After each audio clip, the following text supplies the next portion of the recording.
I was lucky to start off archaeology really working in urban archaeology in the UK.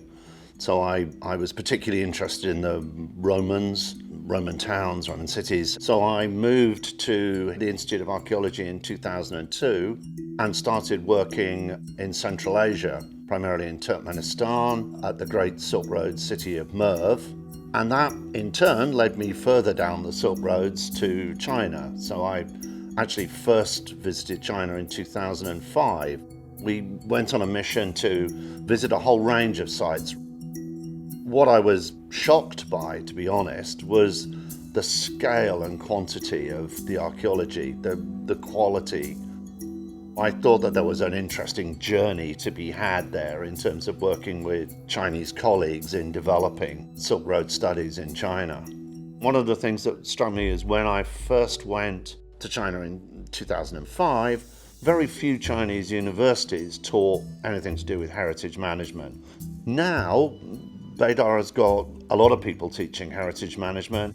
In terms of how it's approached heritage management, 2005 onwards, there was still a very top-down, state-driven approach, very much about the elite sites, and we see that very strongly within China. What I think's evolved over the last 15 to 20 years, effectively, in China is a greater engagement with local communities, with how heritage sites fit within landscapes, and the way that the heritage sites are used and developed either as tourist resources or educational resources.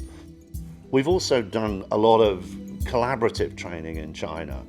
I think it's been an interesting two-way process. Also, our Chinese partners, particularly in those universities and in the State Bureau, have had really important and exciting developments themselves to bring to that process. So it's not a sort of simple issue of a UK university training Chinese students. It's actually been a much more positive dialogue, I think, going both ways. Northwest University has been a strong collaborator. Also, Professor Marjan have been our partners in what's called the Central Asian Archaeological Landscape Project, which is a big 5-year program to help the 5 Central Asian countries and the Xinjiang Autonomous Region of China to do digital documentation of heritage, to draw together digital inventories, to digitize archives. The collaboration between countries and things like the World Heritage nomination, and particularly the idea of transboundary nominations, offer the opportunity for that sort of cultural dialogue and understanding. I think one of the really interesting things with the nomination of the Silk Roads, for example, was when we started into that process, nobody could work out how to nominate the Silk Roads because theoretically it covered 26 countries, some of which were at war with each other at the time.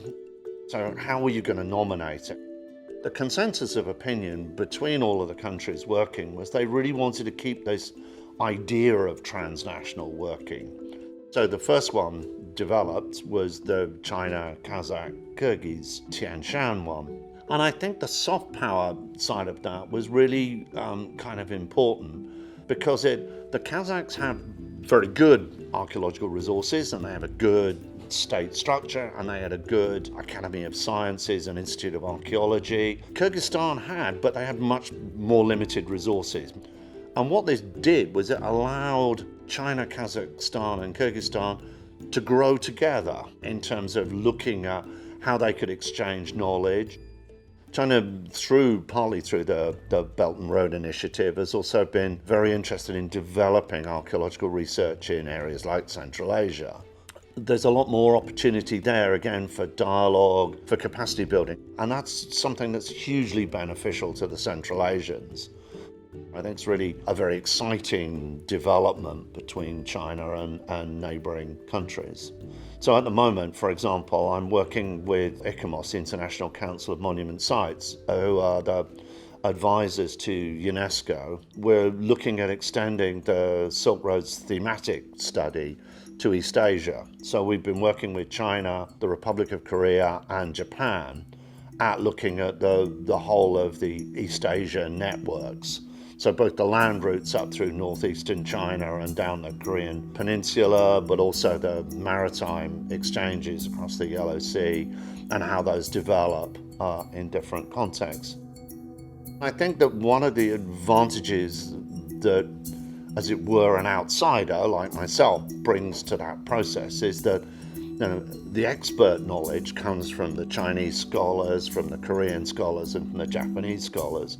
And so it's very useful in some senses to have people who are coming in and looking at that information from an outside perspective and trying to draw out similarities, differences, issues in the process.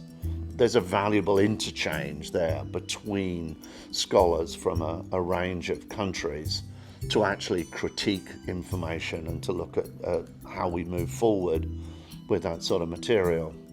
I'm hoping that, in that sense, cultural, diplomacy will actually have a benefit, within that broader dialogue between the countries.